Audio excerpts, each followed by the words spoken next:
శ్రీవారి సాలకట్ల బ్రహ్మోత్సవాలు ఇవాళ ప్రారంభమవుతాయి. సాయంత్రం శ్రీవారి ఆలయంలో జరిగే ధ్వజారోహణ కార్యక్రమంతో బ్రహ్మోత్సవాలను లాంఛనంగా ప్రారంభిస్తారు. సాయంత్రం 5:43 నుంచి 6:15 మధ్య మీనలగ్నంలో ధ్వజస్తంభంపై అర్చకులు ధ్వజపటాన్ని ఎగురవేస్తారు. ముఖ్యమంత్రి చంద్రబాబు దంపతులు రాష్ట్ర ప్రభుత్వం తరపున శ్రీవారికి పట్టు వస్త్రాలు సమర్పిస్తారు.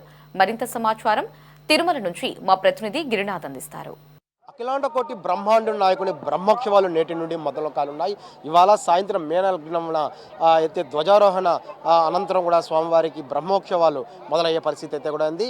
అయితే మరికొద్దిసేపట్లో కూడా సరే ముఖ్యమంత్రి చంద్రబాబు నాయుడు అయితే ఆ ప్రత్యేక హెలికాప్టర్ ద్వారా తిరుపతి చేరుకుంటారు. తిరుపతి చేరుకున్నటువంటి చంద్రబాబు నాయుడు నేరుగా రోడ్డు మార్గాన తిరుమల చేరుకుంటారు. ముందుగా తిరుమలలో ఉన్నటువంటి బేడి ఆంజనేయ స్వామి వద్ద స్వామివారిని దర్శించుకుంటారు.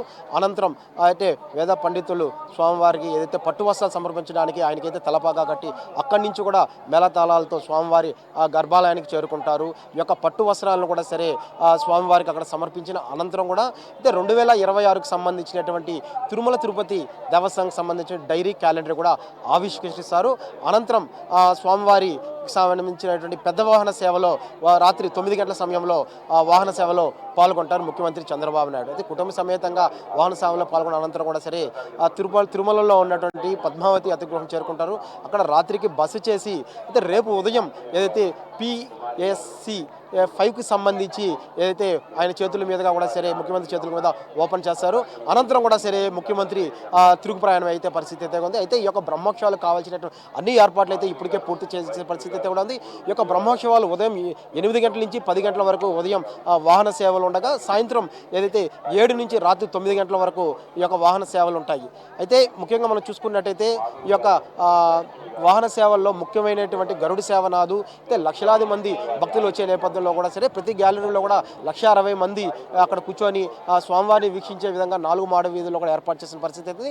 అయితే వాహన సేవలకు సంబంధించి ఒక్కొక్క మాడ వీధిలో దాదాపు 40 నిమిషాల పాటు స్వామివారి యొక్క మాడ వీధుల్లో నిలిచి భక్తుల్ని అనుగ్రహించే పరిస్థితి నేపథ్యంలో దీనికి కావాల్సినటువంటి కూడా సరే తిరుమల తిరుపతి దేవస్థానం ఇప్పటికే పూర్తి చేసిన పరిస్థితి అయితే ఉంది. అయితే మరికొద్దిసేపట్లో ఈ యొక్క బ్రహ్మోత్సవాలు ప్రారంభం కానున్న నేపథ్యంలో కూడా ఇప్పటికే తిరుమలకు పెద్ద సంఖ్యలో కూడా సరే భక్తులు తరలి వచ్చిన పరిస్థితి అయితే కూడా ఉంది. అదేవిధంగా తిరుమలకు వచ్చే వాహనాలు ఏదైతే గరుడు సేవకు సంబంధించి 4000 వాహనాలు మాత్రమే తిరుమలకి అనుమతిస్తున్నారు పోలీస్ శాఖ. మిగిలిన వాహనాలన్నీ కూడా సరే తిరుపతిలో ఉన్నటువంటి అలిపిరి కేంద్రంగా ఏదైతే పార్కింగ్ స్థలాలు ఏర్పాటు చేస్తారో ఈ యొక్క పార్కింగ్ స్థలాలు కూడా వాహనాల్ని తమ వాహనాలను అక్కడ నిలుపుదల చేసుకోవాలంటే కూడా సరే పోలీస్ శాఖ ఇప్పటికే విజ్ఞప్తి చేసిన పరిస్థితి ఉంది.